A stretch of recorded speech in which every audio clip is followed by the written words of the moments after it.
Hello everyone! Nandito tayo ngayon sa Iloilo River. Habang naglalakad, tara, pag-usapan natin kung ano ang Williams Syndrome. Ready na? Dali na!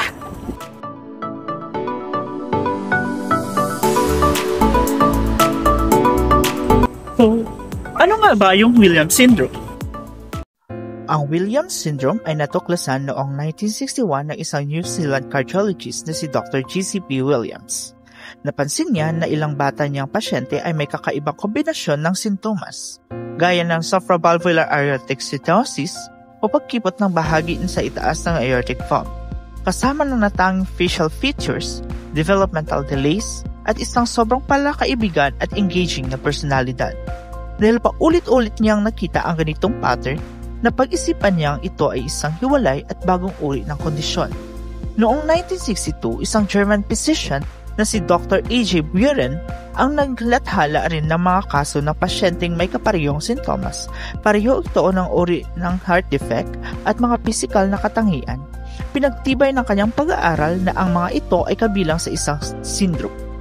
Dahil pareho nilang natuklasan at nailarawan ang kondisyon, ang Williams Syndrome ay tinatawag din itong Williams-Buren Syndrome. Nangyayari ito dahil sa isang sporadic microdeletion sa chromosome 7, particular sa lokasyon 7q11.23. Sa kondisyong ito, nawawala ang humigit kumulang 26 hanggang 28 genes. At ang pagkawala ng mga genes na ito ang nagtutulot ng iba't ibang katangian at sintomas. Isa sa mahalagang gene na nawawala ay ang ELN gene na responsable sa paggawa ng elastin. Ang elastin ay mahalaga upang manatiling flexible ang mga blood vessels. Kapag wala ang mga genes na ito, nagre-resulta ito sa cardiovascular problems, kabilang na ang supravalvular aortic stenosis o pagkipot ng malaking blood vessels na nagmula sa puso. Bukod sa ALN gene, may iba pang genes na nawala na konektado sa brain development, calcium regulation at biological processes. Dahil dito, lumilit daw ang distinct facial features, unique cognitive profile at behavioral traits na karaniwang sa Williams Syndrome.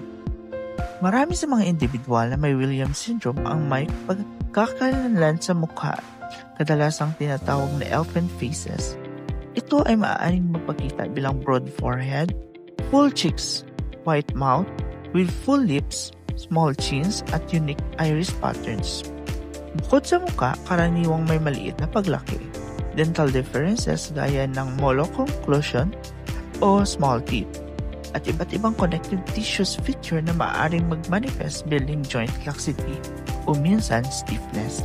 Ang estimated prevalence ng Williams Syndrome ay humigit kumulang 1 sa 7,500 hanggang 1 sa 10,000 na pinapanganak. Ito ay hindi mo namimili ng kasarian o etnisidad. Patay ang paglitaw sa mga lalaki at babae ay makikita sa iba't ibang populasyon. So, paano naman nasusuri ang Williams Syndrome? Sa pagdiagnose ng Williams Syndrome, ang karaniwang ginagamit ay ang fluorescence in situ hybridization o FISH. Sa test na ito, sinusuri ang mga chromosomes sa pasyente upang makita kung mayroong microdeletion sa chromosome 7, particular sa region na 7q11.23 na siyang sanhi ng Williams Syndrome. Bukod sa FISH, may mga bagong pamamaraan din tulad ng chromosomal microarray analysis na mas detalyado at may sensitive sa pagkakita ng maliit na deletion at iba pang pagbabago sa DNA. May mga pagkataon din na ginagamit ang MLPE o Multiplex Ligation Independent Probe Amplification upang kumpirahin ang diagnosis. Kadalasan o halos 95% ng mga kaso ay hindi namamana. Sa halos lahat ng kaso, ito ay tinatawag na de novo deletion. Ibig sabihin, biglang nangyayari ang pagkawala ng gene sa chromosome 7 habang nabubuo pa lamang ang embryo. Dahil dito, kahit walang family history, maaaring magkaroon ng Williams Syndrome ng isang bata. Kapag isang magulang ay may Williams Syndrome, ang pattern nito ay magiging autosomal dominant. Ibig sabihin, may 50% chance na maipasa ng magulang ang deletion sa kanyang anak. Pero napakababa ng posibilidad na ang isang magulang ay nawalang symptoms ay carrier ng deletion. Kaya mababa rin ang recurrence risk sa karamihan ng pamilya.